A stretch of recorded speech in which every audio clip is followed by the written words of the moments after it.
This conference will now be recorded. Okay, so love is something that is very much at the core of who we are. A person needs to be loved, a person needs to love, yet it is something that as a society and as individuals often, it is something that we struggle with. And we'll see that the Jewish approach to love is very, very different than that which general society puts out there for us, right? On the sheets, on the first we have from Eric Fromm, and he writes, the sense of falling in love develops usually only with regard to such human commodities as are within reach of one's own possibilities for exchange. I am out for a bargain, right? What can I get in this love that I'm looking for? The object should be desirable from the standpoint of social value, and at the same time should want me. I can't go for something too much above me because then the person won't want me, considering my overt and hidden assets and potentialities.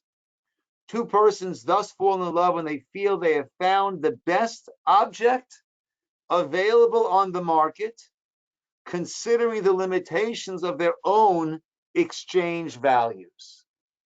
So according to Eric Fromm, love is the best value, the best object on the market, considering the limitations of what I've got to offer.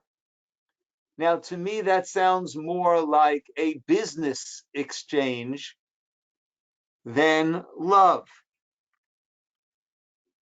A Jewish story gives us a very different and much better idea of love.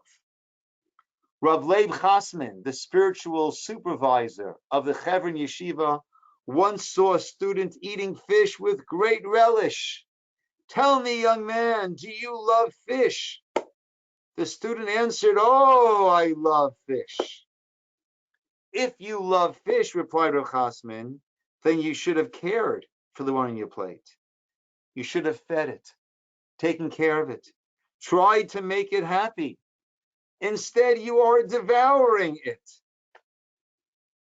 As the student groped for a proper response, the rabbi explains, you don't love fish.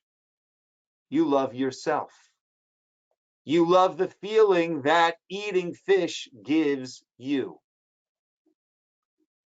So love has to take us beyond the feeling that it gives me, beyond this business exchange that Eric Fromm spoke about in his classic, The Art of Loving. And it needs to translate into doing for, caring for the other. So we don't want to look at, right, love and lust, which was the topic that we began with, hello Chaya Rivka, could better be described as selfishness versus selflessness, right? In a business relationship, I'm only focused on what am I getting from myself. Whereas in a love relationship, and we'll explain how and why and how we get there, we need to be looking at what can I give to the other. So source number one, right, Rabbi Aryeh Kaplan writes, love and lust should not be confused. Love wants to give, lust only wants to take.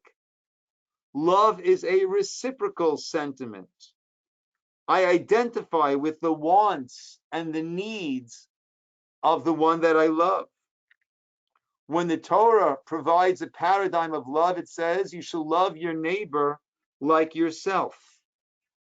And at the very end, we'll see Rav Noach Weinberg Zatzal, how he expands on this.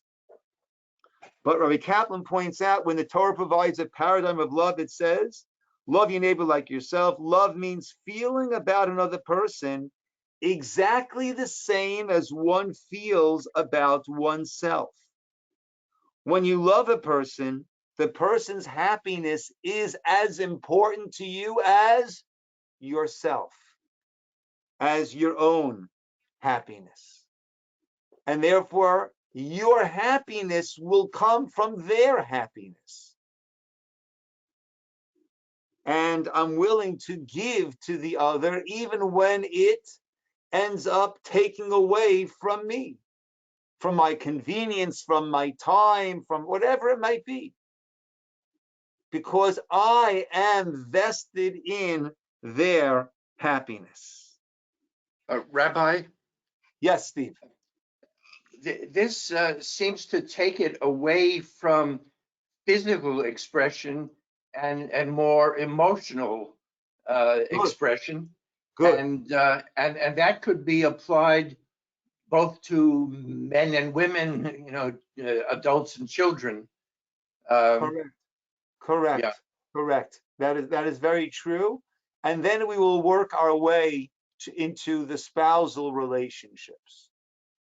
But you are correct.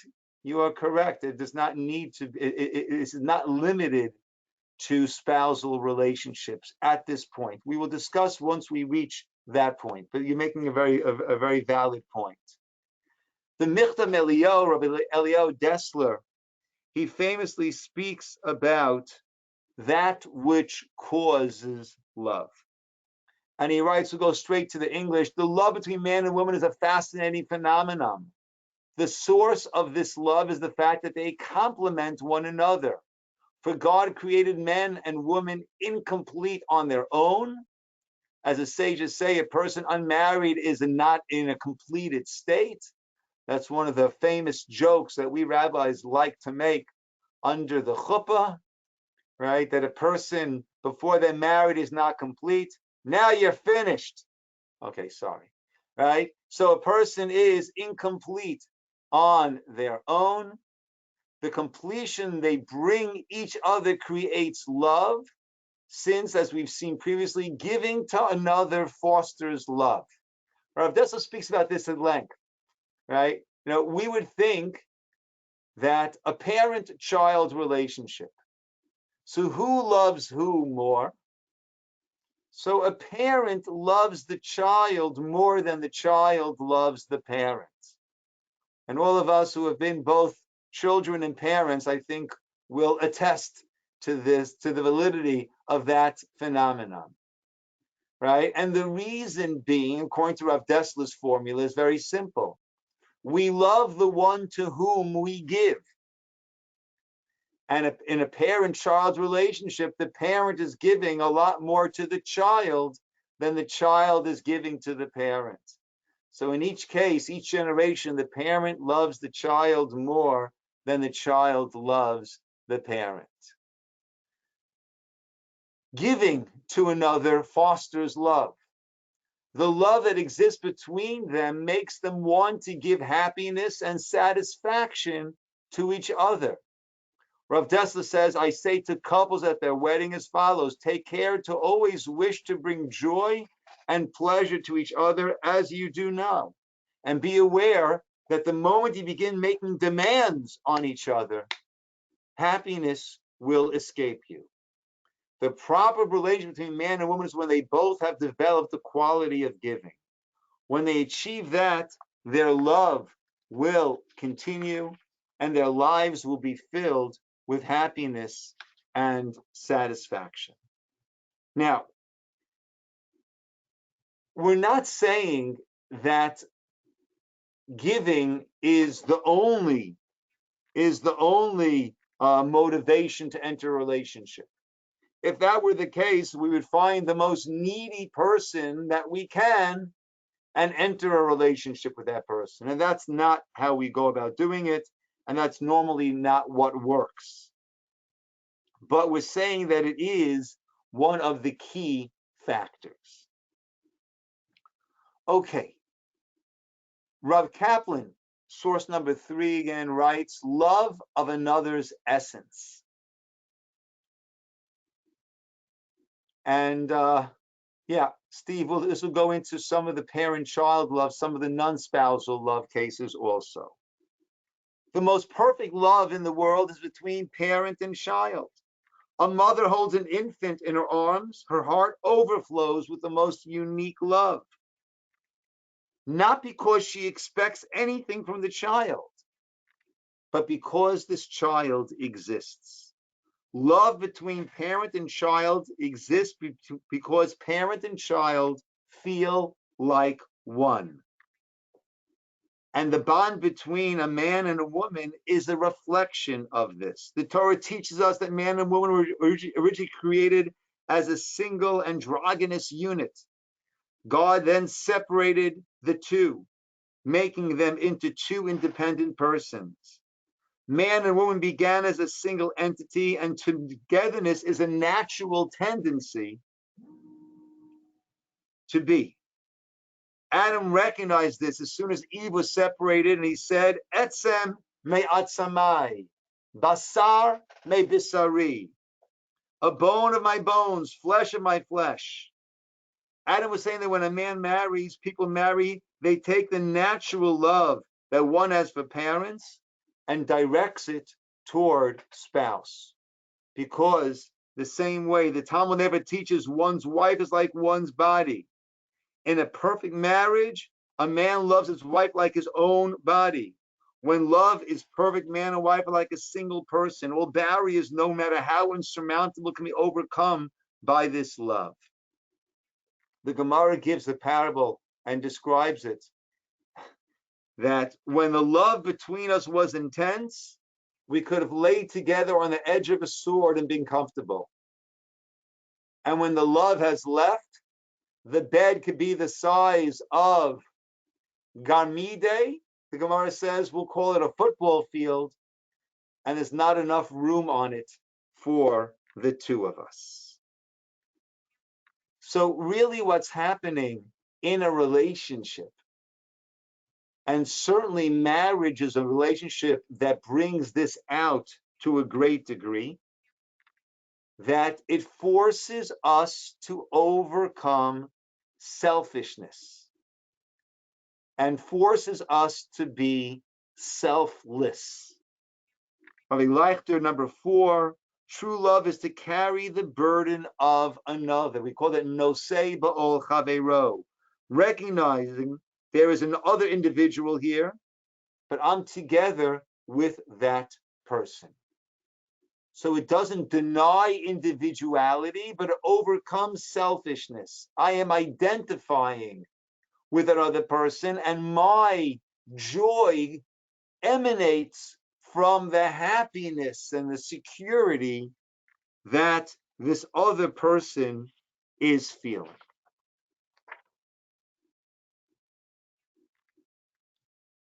And that comes when there is a certain degree of commitment.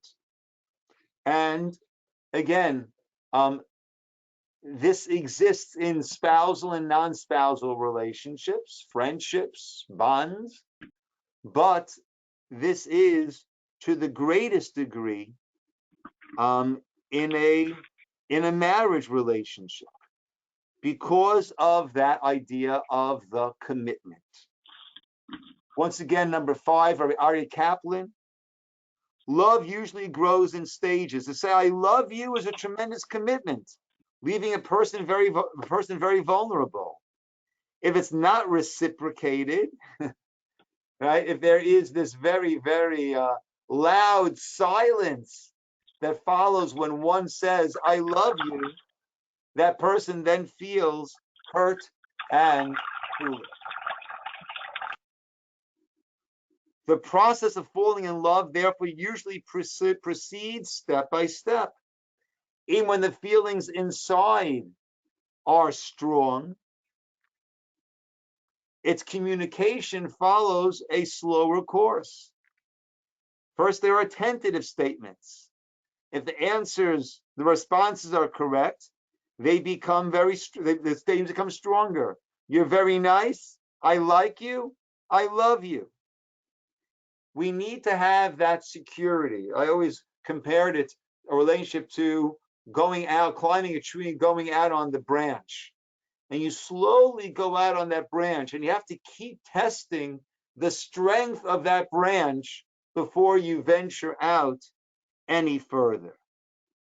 Right? Love needs to feel safe. If one doesn't feel safe and secure and confident, then that love is going to be stifled. Number 6, Rabbi Nachum Schlanger, the very basis of any constructive relationship between spouses is the everlasting exclusivity, based on the understanding that through marriage, man has found that lost part of himself. They are predestined for each other from their very creation. It is that exclusivity. And even though the Torah does allow for polygamy, and in the Torah we find polygamous relationships of more than one wife, however, first of all, it never ended up very well, even in the Torah. The Torah uses the term for co-wives. The term the Torah uses is tsarot, which means rivals. We're familiar with the pronunciation as tsaros. Oy, they say that the Jewish dinosaur, they discovered a Jewish dinosaur. It's the oy, I got saurus, right? That's the tsaros. They're referred to as tsaros, as rivals, as difficulties. And rabbinically, it has been prohibited. It is that exclusivity that provides the fertile ground for this love. And that finds its way into the halachot, the Rambam, Maimonides, and the laws of ishut, of marriage, speaks about the ketubah. The tzarich lichtov ketubah, kodem knisa l'chuppah. Ketubah must be written before entering the chuppah, and only afterwards can a husband and wife be together. The chachamim and the sages, heim shetiknu ksuva lisha, they established this ketubah for a woman, kedei shelo tiyeh kala beinav lotzia, so that it will not be easy. A divorce will not be a simple step to take. In other words, the chachamim, the rabbis, wanted to protect the woman and give her that sense of exclusivity, that sense of security, and the confidence that goes along with it. Actually, something that I often say when I'm performing a wedding is source number 8, that we could have called it a ketav, a writing. We call it a ketubah. And that's very interesting. The Vilna Gaon points out, ish, man, is spelled with a yud. Isha, woman, is spelled with a hey. Yud and hey are actually the ka, that is one of God's names, but it's not the full name. Ketuva is katav, writing, with the letters vav, hey. Yud and hey and vav and hey, those are the letters of God's full name.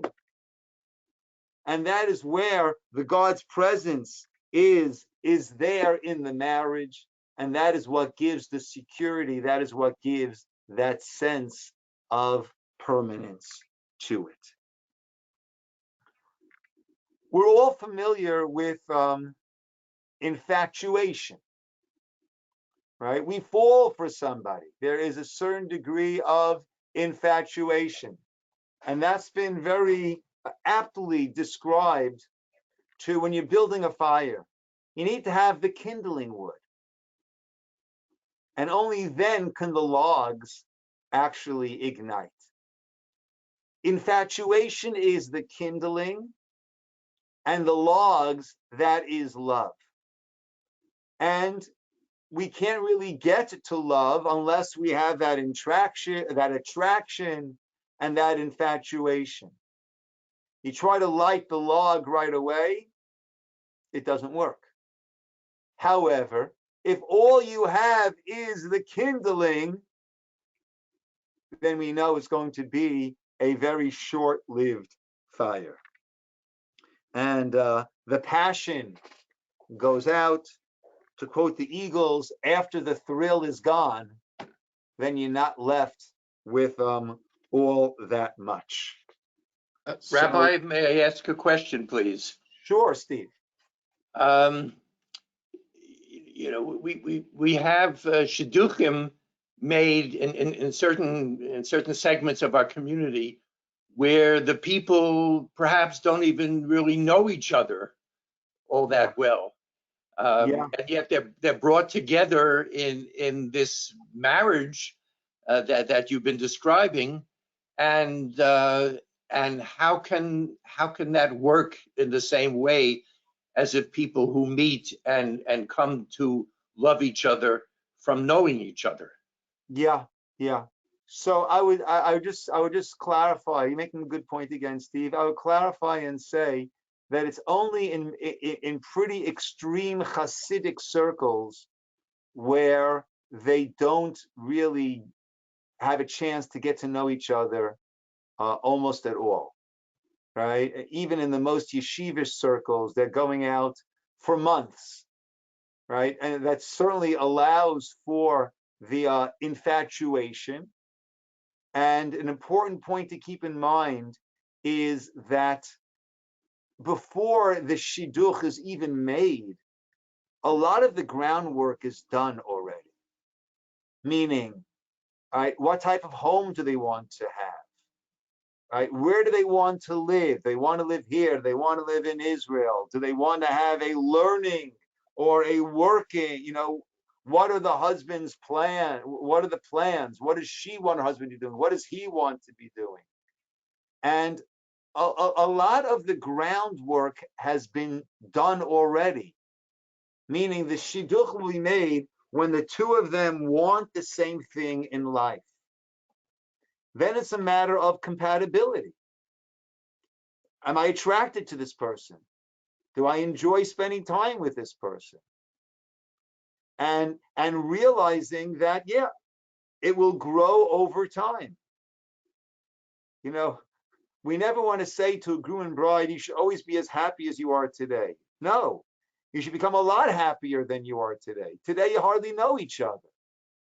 Even if you've been going out for years, you hardly know each other. So, yes, Steve, right? In certain segments of society, there are also different expectations of a marriage. And then they grow into it and they develop. But but there again, keep in mind that much of the groundwork has been taken care of already. And now it's a matter of being attracted and compatibility. And then there is the possibility that it can grow. And with couples who have lived together for years before they're married, actually, I think studies show that the divorce rate is higher than it is for those who did not live together beforehand.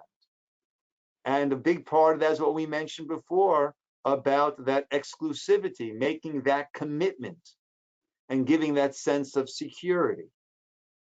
So, but you raised a good point. Okay. The desire between man and woman has been a source of ambivalence in non-Jewish cultures, which will have swayed from the monastery to orgies. And Judaism recognizes the tremendous power of desire, but sees it as a spiritual force. Let's look at number 9, the Gemara, the Talmud. At the time that the Israelites, Bishash Yisroel Olam L'Regel, when Israelites, the 3 pilgrimage holidays, we would go up to Yerushalayim to visit the Beit HaMikdash, Megal Lahem et HaParochet. So there was a curtain hanging before the holy. Behind that curtain was an altar, a golden altar, and there was a table upon which the showbreads were placed week by week, and there was also the menorah, and then there was another curtain, and there was the Holy of Holies, and that's where the Aron, the ark, stood. Only the ark stood there, with a kaporet, with a golden cover, and hewn from that golden block was this cover, and these two angels, two cheruvim, angelic figures, reaching out to one another. And during the regalim, they would hold back those curtains. Umar kruvim, and they would show the kruvim that were ma'urim zebazeh, who were clinging to one another. The Omer lehem, and say to them, Re'u chivatchem lifnei hamakom kechivat zachar nekeva. See how your love before God is like the love of a zachar nekeva, of a man and a woman. However, when we think of a man and a woman clinging to one another, we often think of adults, which involves a certain degree of sensuality, a certain degree of lust. Yet, we're told in Shemot, in the Torah, Exodus, Vasita shnayim kruvim, you should make these two kruvim hammered out of one piece of that gold. Rashi says, Demut partsuf tinok lahem. Kruvim were baby, children, innocent, sweet, young children. Right? Children have this innocence. Right? You're visiting someone's house, right? And a child walks out of the shower naked into the living room. Oh, so cute, so cute. Right? An adult walks out like that, you excuse yourself very quickly and don't plan to return too soon to that living room. With the children, there is this beautiful innocence. The cheruvim were male and female, to represent the ultimate bond, which is man and woman, husband and wife.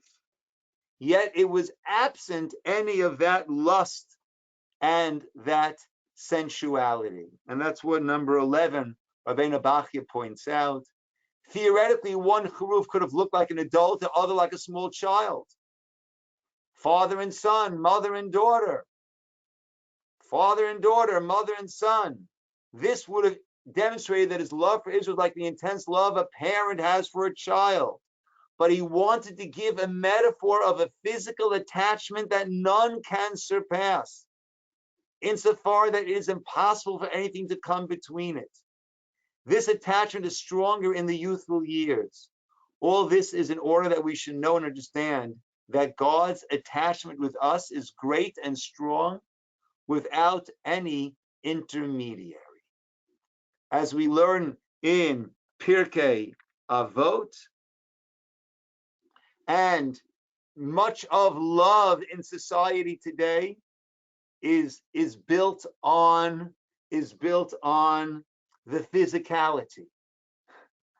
When I used to drive my daughter to San Diego, we had a good hour in the car each week. I would drive her there. She would board there and come back. So in order to better connect to her, so I would say to her, she had whatever it is on that she could play any song. So she would pick a song that she liked, and I would pick a song that I liked. And we trade off songs and discuss why we liked each of those songs. I remember listening to a song that was popular on the radio, which was, "I'm in love with your body." What terrible lyrics. You're not in love with someone's body. That's like the fish. I love fish because of what it does for me. But that's not love. That is wanting for oneself. And a person gets older and their body is not quite the same body as it was when the person was younger. So Pirkei Avos speaks about, source number 12, Kol ava shehi tluya b'davar Any love that is dependent on a specific cause, on something, batel davar, batla ava. That thing is no longer there. The love is no longer there. V'she'eno tluya b'davar, but if it's not dependent on a specific thing, eina betola la'olam, then it will not disappear. And Rav Hirsch explains on this Mishnah number 13, wherever love is rooted in the spiritual and moral worth of the beloved individual, I appreciate you as the person that you are because of your spiritual worth, because of your moral worth. I appreciate who you are. Then even as the body ages and starts to, gravity takes its toll, nevertheless, on the contrary, that moral, who the person is, gets better with time. There the love will be as abiding as the values on which it was founded. But a love based on physical attraction will not outlast those fleeting charms.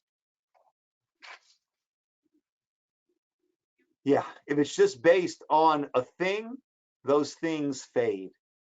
If it's based on the moral, spiritual values of who that person is, then it can grow. Like I like to tell people at a wedding, the love the love that will develop should be far greater than what it is right now. Let's go to sexuality for a moment. Source number 14, the culminating act of a spiritual, intellectual, and emotional unity between husband and wife, if it's built on spiritual, intellectual, emotional, the culmination is sexual intimacy. This act recreates Adam prior to the split of the first man and woman. They again become one being. They have resolved the tension generated by their original separation. Hence the intensity of passion with which it is endowed, and the sense of wholeness and peace it brings in its wake. That's when that is coming as the culmination of the spiritual, intellectual, emotional unity. Because of its significance, marital relations are considered an act of the great holiness, of the greatest holiness. It brings down God's Shekhinah presence into the home and into the world. But when it's not a culmination of a spiritual, intellectual, and emotional unity, then it leaves the participants feeling estranged, distant, uncomfortable, and in a very, very disjoint state. I remember reading an article about colleges where often there is much of sex without intimacy, sex without there being this emotional, intellectual, spiritual unity. And the walk of, they described it as the walk of shame, right? Going back to one's dormitory, own room in the morning. And they, not a Jewish publication, but they described it as a walk of shame, because when it is not a culmination of the spiritual, intellectual, and emotional unity, then there is this sense of alienation, of distance, of discomfort. And this intense relationship is meant to teach us about the relationship that we are meant to and will ultimately have with God. Rabbi Wolfson writes, number 15, every Jewish marriage is a metaphor, a tiny model of an immensely great and holy reality. A Jewish marriage is an echo of the heavenly marriage which the Jewish people are connected to God.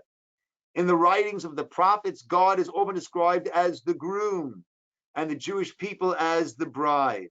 The entire book of Shir HaShirim, the Song of Songs, is based on this metaphor, right? King Solomon, Shlomo Melech, writes about this intense love of the children of Israel and God, using the metaphor of this husband, of a man and his lover.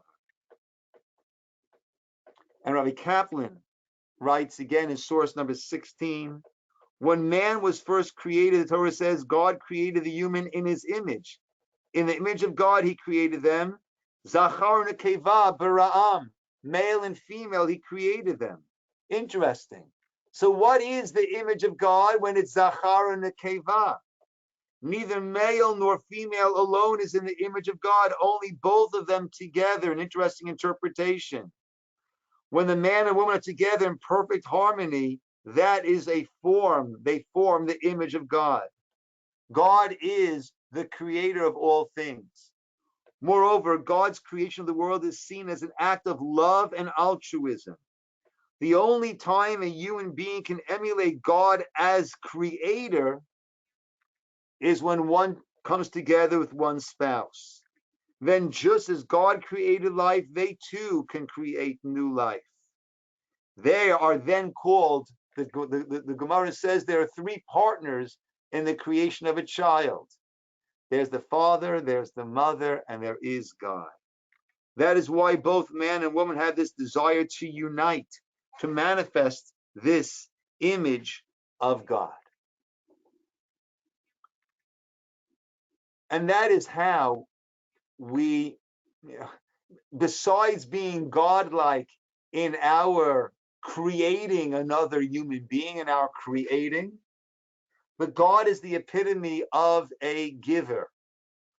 I was on an interfaith panel this past Thursday night. When I send the email out tomorrow, I'll include the YouTube link for those who want to watch it.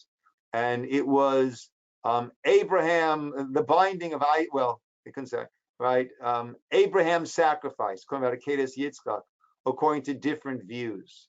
And the group that invited me is a group that had reached out to us when we had when our building had been vandalized, and they were there very strongly showing friendship to us. When they asked me to participate on this panel, once it was clear that it was not going to be a debate of any sorts, I saw it as a good opportunity to present Judaism to a wide group of people, mostly non-Jewish, right, and to present it hopefully in a positive, good, engaging light during in the world today, where there's so much disinformation and misinformation going around. And one of the points that I spoke about is that God is the epitome of a giver. So when we give, then we are becoming godly, becoming godlike. And certainly, though one can give in many different scenarios and relationships, but a marriage relationship is a very powerful vehicle for giving. And that too enables us to be in the image of God. And the giving is meant to be to the point where Rabbi Leichter writes in number 17, the thrill of seeing the other happy. A Jewish home is built on making it your thrill to fulfill the desire of the other. If your wife's birthday comes and you say to yourself, what can I do? I got to spend $100 on flowers. They're going to die in 2 days. If that's the attitude, then it is as if you're not really married. When you get to the point that you feel my wife or my husband's smile is worth $100 or more, then you're able to give without feeling like you are losing anything. The excitement in marriage is built on making it your pleasure to give, working on finding a thrill that makes marriage a constant thrill. When you use your desire for pleasure to see her or the spouse get pleasure, then this elevates the marriage. This concept has applications at all levels of marital interaction. This builds a love and unity that protects the couple from what the outside world calls exciting. Everyone needs a sense of newness, a sense of excitement. And this is a way, amongst other ways, the family purity that builds in a sense of newness, freshness, excitement into, let's have that sense of excitement and freshness and newness with our spouse and not get involved in behavior that will destroy such a fundamental relationship. Right? As we mentioned before, becoming a giver is part of the challenge and the purpose of marriage. Right? God made us very differently in order that we can each give to the other and fill the needs of the other. And therefore, it doesn't need to be big things: a smile, a thank you, a please, an appreciation, sympathy, every drop of pleasure. And again, that goes not just in a marriage relationship, but in all relationships that we have. Sometimes the small acts of caring, of smiling, of attention, that makes all the difference in a relationship. A marriage is also built on, and love is built on a shared goal. Let's see number 18. Our English word goal barely hints at the kind of shared project that marriage should be based on. Animals only pursue their survival and pleasure, but that's not enough to satisfy human beings. Human beings in their deepest essence were created in divine image, and that means, made to create. An artist has a vision that he wants to convey in a painting or a poem or a sculpture. Every person should have a story they want to tell, an ideal they want to realize in the world. The strongest basis for marriage is such a shared vision towards which the couple together works to realize in the world.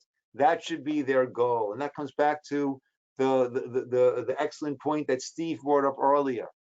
And that part of my response is that when the shared goal is already clear, that these two individuals want the same thing in life, and sharing the same goal, then that whole process can then be shortened, because it's a matter of compatibility. Sorry about that, and being attracted, an attraction to that other person. We mentioned before, love your neighbor like yourself, and we mentioned before from Rabbi Kaplan that the same way that you want to bring, a person wants pleasure for themselves, you should want to bring pleasure and happiness to the other person. Rav Noach Weinberg Zatzal takes this a step further. Let's see that. Why does the verse, love your neighbor as yourself, continue with the words, lo tikom, lo titor, don't bear a grudge, don't take revenge? It goes from so lofty to seemingly so petty. At first, a new couple may feel love for each other, but little by little, they start holding on to grudges and counting up all the inconsiderate things the other did. I once heard a very nice explanation. When we say that God Kabbalistically split the soul in two, and then it reunites. When the soul was split, it wasn't split like this and just fits together perfectly. There are lots of jagged edges, and each one has what the other one doesn't have. And that's often what drew them to one another. Right? She loves the fact that he'll just get up and do things.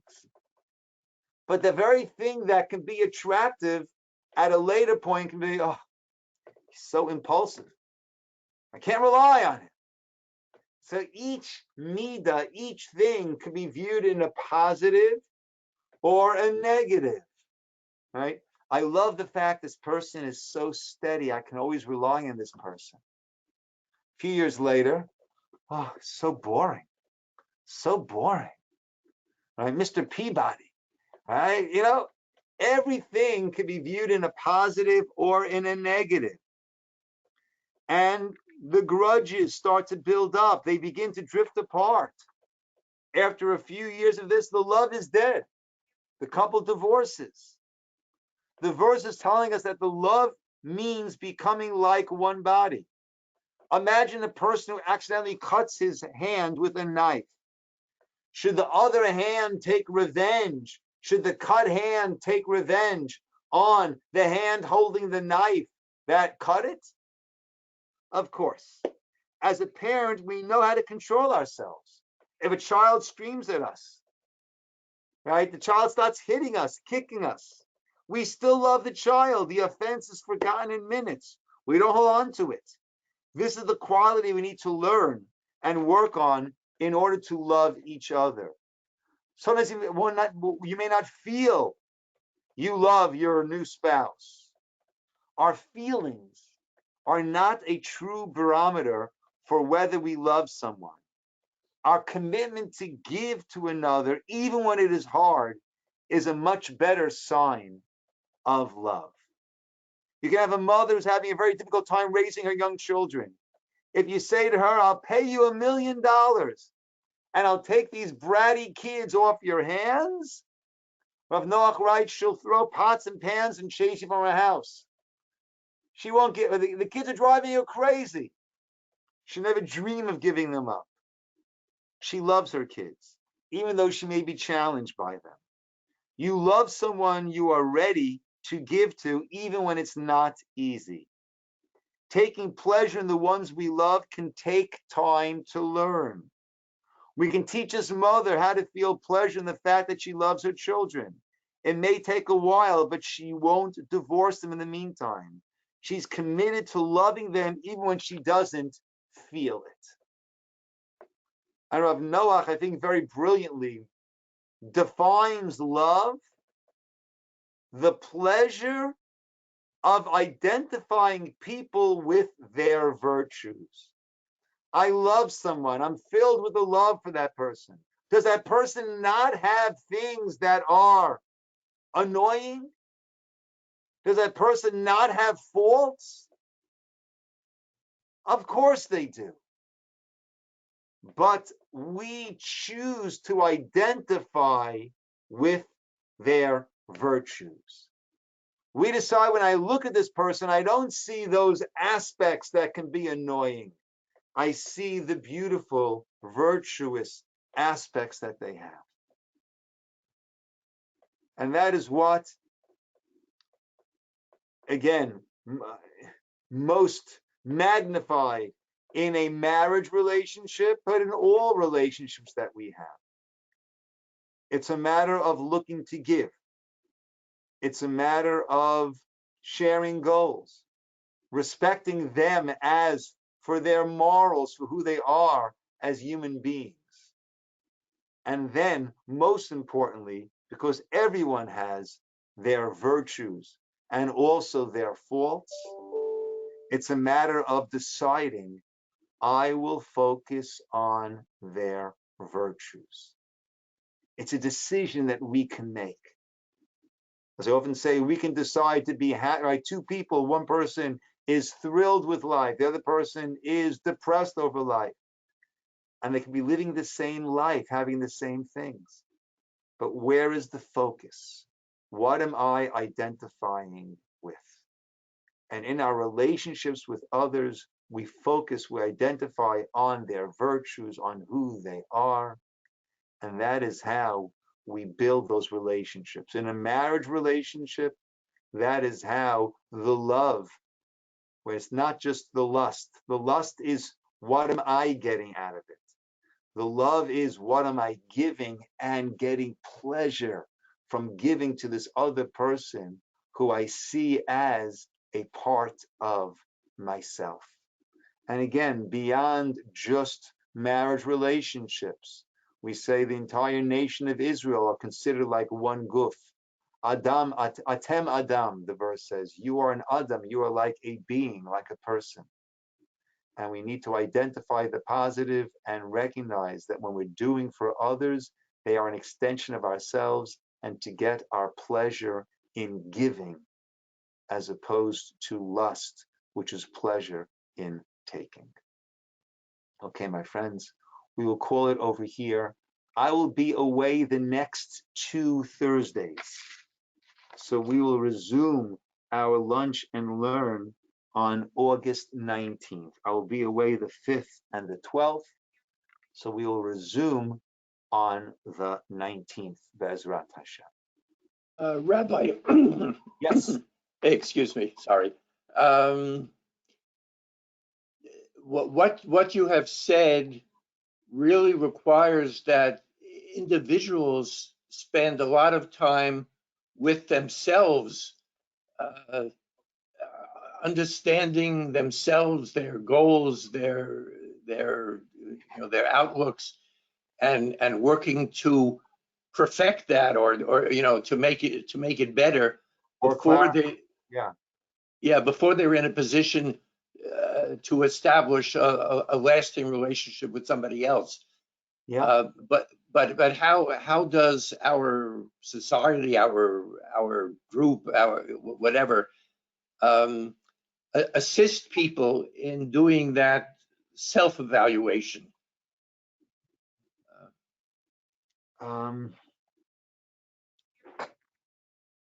Look, it's interesting. I'll tell you, the years I spent in yeshiva, that certainly was a focus on getting to know oneself, understand oneself, and to clarify what one's objectives are, what one's goals are.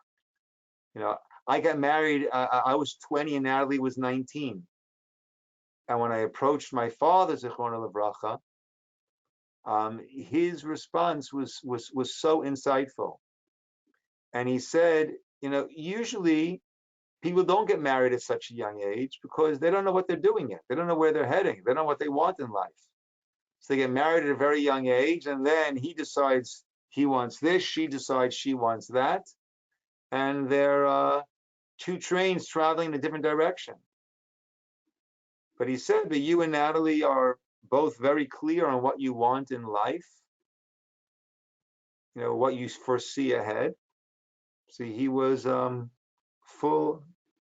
his full blessing for our young marriage. But yeah, and I think that also speaks to the point you raised earlier, Steve. How, if in the society where it's the path in life and the shared goals and the direction is pretty clear already, that takes away the major variables that often are going into a marriage and often wreak havoc on that relationship as these variables sort themselves out, not always in line with one another, with each of the spouses. Yeah. And certainly Judaism places a tremendous emphasis on understanding oneself, knowing oneself. Even tefillah, lihitpalel, means to judge oneself as we stand before God. So I would say the structure of Judaism gives a lot towards this idea of a self-awareness and direction and growth. Yeah. Okay, my friends, we will call it over here. We will be streaming tomorrow night. Hi, Alan, good to see you. We'll be streaming tomorrow night at 6:15, but please do try to come in person, those who can.